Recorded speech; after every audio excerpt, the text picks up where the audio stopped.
Giving feedback sucks. I mean, let's be honest here. It's one of those necessary evils in the professional world that we all dread. Whether it's during an exit interview, a performance review, or just a casual chat over coffee, the stakes are high and the pressure is on. You're sitting there, weighing your words, trying to figure out if you should be brutally honest, sugarcoat the truth, or find some middle ground that might leave everyone feeling okay. And let's face it, that's a lot of mental gymnastics for one conversation. So, let's break this down. You're faced with a dilemma. Should you tell the truth, even if it's unflattering? After all, your intention is to provide insights that could genuinely benefit the organization. But then, there's that nagging voice in the back of your head reminding you that honesty can hurt feelings, and you might just be committing professional suicide. On the flip side, you could just lie. Keep everyone happy, maintain your network, and avoid any potential backlash. But then, what does that say about your integrity? And let's not forget the third option, the half-truth. You could moderate your feedback, hoping the reader picks up on the underlying subtext.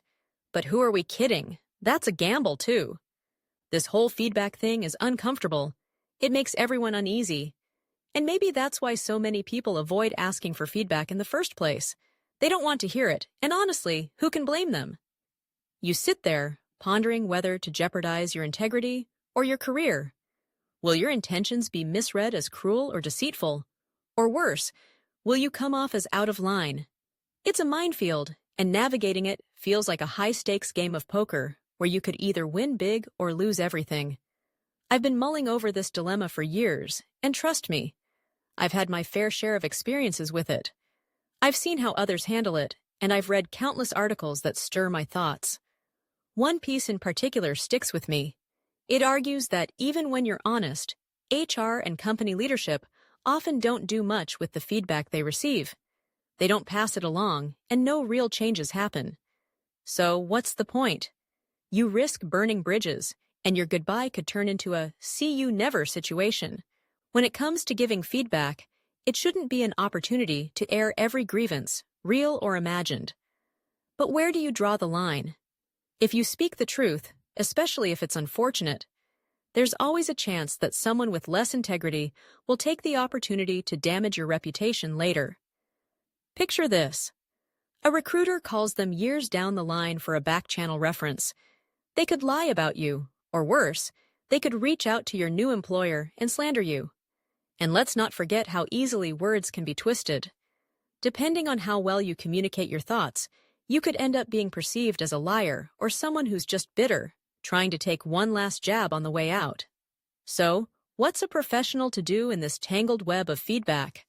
From my own experiences and reflections, I've come to believe that the best approach to providing honest yet critical feedback lies in a few guiding principles. First and foremost, be factual and sincere.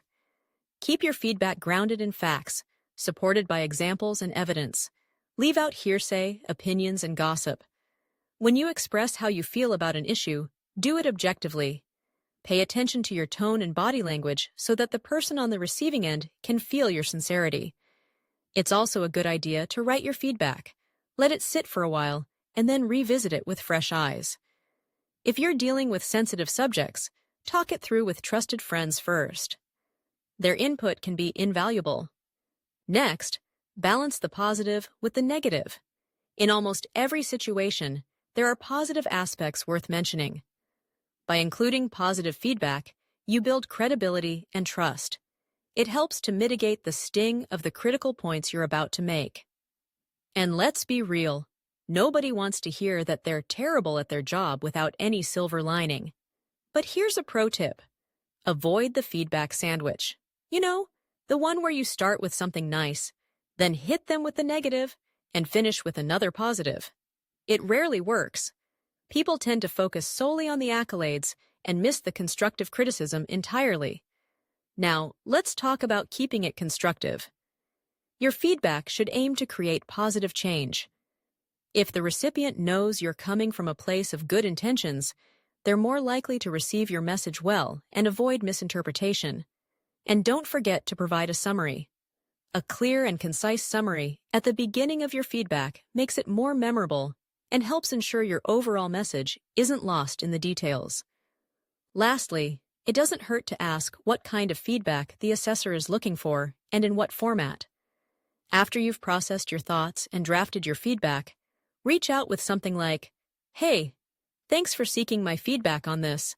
I've got a few critical pieces of insight based on my experiences that I think could really help. Would you like me to be completely honest, or should I tone it down a bit?" It's a simple way to gauge their expectations and adjust your approach accordingly. In conclusion, sharing critical feedback is an uncomfortable process. Whether you're asked to provide your assessment as part of your job or on your way out the door, it's essential to consider the process and the output carefully. Acknowledging the painful nature of the giving feedback and applying mindfulness to it can significantly improve the outcomes of your statements. Great feedback is factual, balanced, constructive, tailored to the needs of the assessor, and includes a concise summary. So, the next time you find yourself in a feedback situation, remember, it doesn't have to suck. With the right approach, you can navigate the complexities of feedback and come out on the other side with your integrity intact, and perhaps even make a positive impact in the process.